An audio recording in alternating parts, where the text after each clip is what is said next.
En aquest ben dit parlarem de dos verbs amb forma i significats pròxims, tirar i estirar, quan indiquem exercir una força perquè algun objecte es moga. El verb tirar té una àmplia gamma de significats, però ací ens interessa només l'ús referit a l'atracció, és a dir, quan un animal, una persona o una màquina fan força per moure alguna cosa, generalment un carruatge, en la mateixa direcció en què ells es mouen. De fet, té un significat molt acostat a arrossegar, com en la frase «Aquell carro el tiren un parell de mules velles». Cal remarcar que la forma és tirar el carro, sense cap preposició, igual com és tirar la ladre o l'arada, quan es llaura.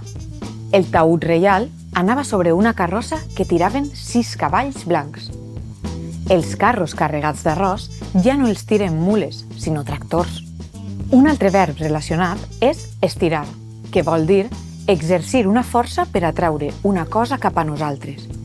I així estirem una porta, un calaix o algun objecte que volem traure, acostar o tombar.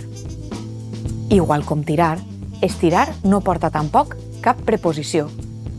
Així, diem «Estira la porta cap a tu» o «Estireu la cadena del vàter», «Estirem el llaç per desembolicar el regal» o «Estirant el fil d'aquella pista va trobar la clau del crim».